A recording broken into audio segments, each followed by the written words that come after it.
Matemática e suas tecnologias, ensino médio primeiro ano, função afim e função linear. A história conta que Gottfried Wilhelm Leibniz, de 1946 a 1716, nasceu em Leipzig, onde, aos 15 anos, entrou na universidade e aos 16 obteve o grau de bacharel. Leibniz, na verdade, foi um dos maiores formadores de notação, inferior apenas a Euler, nesse ponto. Não é responsável pela moderna notação para função, mas é ele que se deve a palavra função, praticamente no mesmo sentido em que é usado hoje.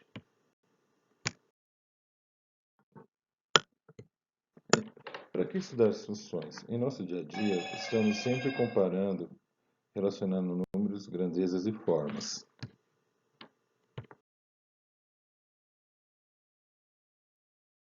Exemplos: números que acertei num teste, como a nota que vou tirar, a velocidade média de um automóvel com o tempo de duração de uma viagem, números de pães que vou comprar com o preço a pagar. Na padaria de Ana, tem uma tabela para facilitar o trabalho do caixa. Número de pães, preços a ser pago. Para fazer essa tabela, a dona Ana faz o seguinte cálculo: preços a pagar, 20 centavos, número de pães. Dizemos que o preço a pagar é y e a função do número de pães é x, pois para cada quantidade de pães existe um único preço y a pagar, y igual a 0,20 vezes x. Outro exemplo é: que quantidade de tela é necessária para cercar um terreno quadrado de 5 metros de lado? Considerando que x é a medida do lado do terreno e a quantidade de tela necessária para cercá-lo é igual ao perímetro da figura. Então, y é igual a x mais x mais x mais x. Portanto, y é igual a 4x. Como x mede 5 metros, então y vai ser igual a 4 vezes 5, y igual a 20. Concluímos que serão necessários 20 metros de tela para cercar o terreno. Definição de uma função afim. Uma função f pertence a R, R chama-se função afim quando existem dois números reais, a e b, que f de x é igual a A, que multiplica x, mais b, para todo x pertencente ao conjunto dos reais. O gráfico da função afim, podemos representar que os dois pares ordenados no plano cartesiano para fazer o gráfico da função. O eixo y, que é o eixo das ordenadas, e x é o eixo das abscissas. Bom, o ponto A está no eixo das abscissas e o ponto B maiúsculo está no eixo das ordenadas, formando assim o ponto P, que é o par ordenado. Observação: AB é igual a CD. Então, A é igual a C e B é igual a D.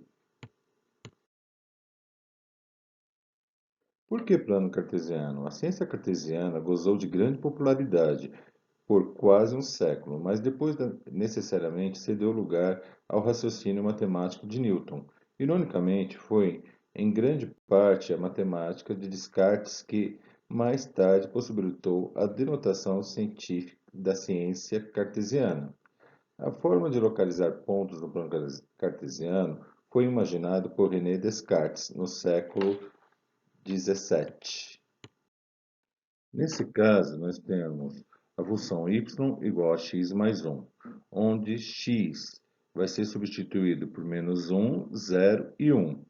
Resolvendo assim, x para menos 1 vai ser menos 1 mais 1, que vai ser igual a 0, que é o valor de y.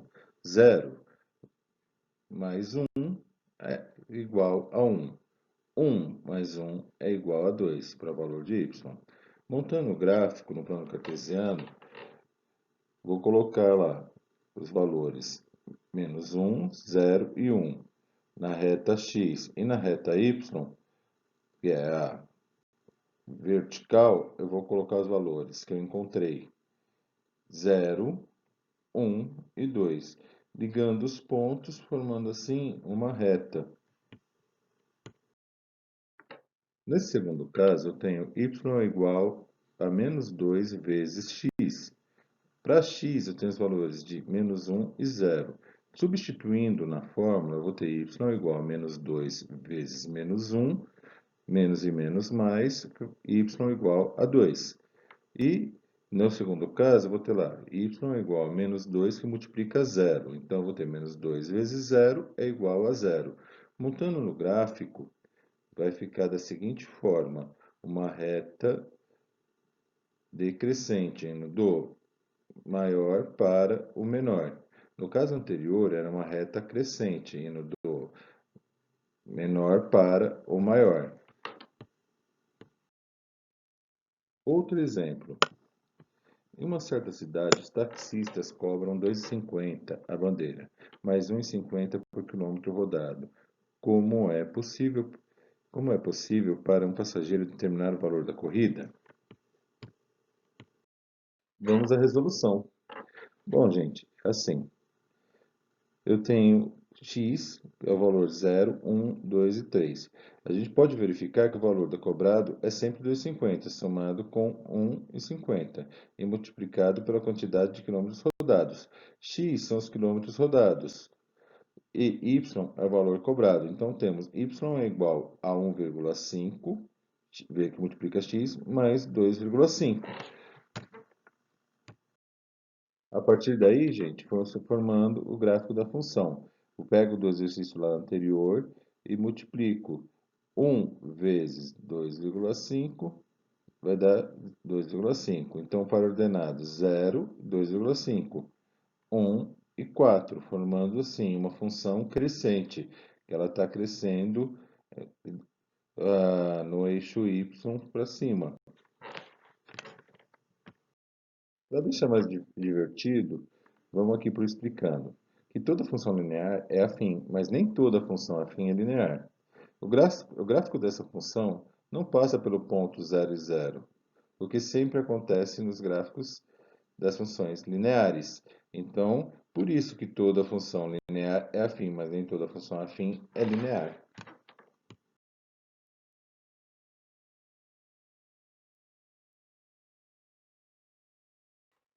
Outra coisa importante para lembrar, as características importantes da função afim.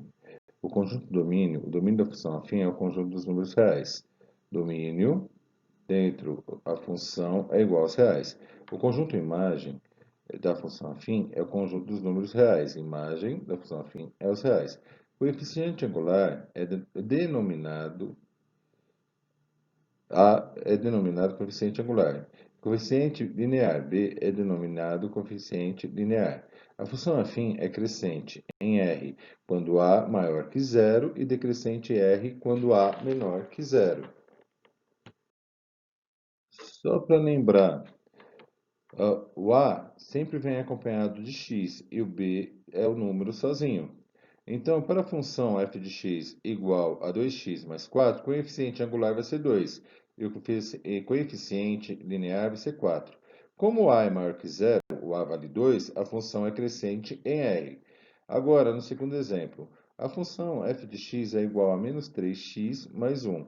O coeficiente angular é o menos 3, que vale A, e o coeficiente linear é o 1, que vale B. Como A é menor que zero, no caso A é menos 3, a função é decrescente em R.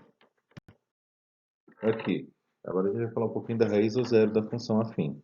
O valor de x para o valor de x para o qual f de x é igual a x mais b se anula, ou seja, f de x é igual a zero. O denominador, o zero da função. Por exemplo, o zero da função afim, definida por f de x é igual a 2x menos 10, é 5. Por quê?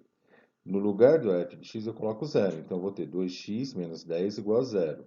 2x vai ser igual a 10. Passa para o outro lado, 10 fica positivo. Então, x vai ser igual, 2 está multiplicando x, vai passar dividindo 10. 10 dividido por 2, x é igual a 5. Agora veja como a gente vai fazer o estudo do sinal pela análise do gráfico. Bom, o gráfico x é igual a 2. A função a é maior que zero, então a função é crescente. Para x maior que 2, temos y maior que zero. Para x igual a 2, temos y igual a zero.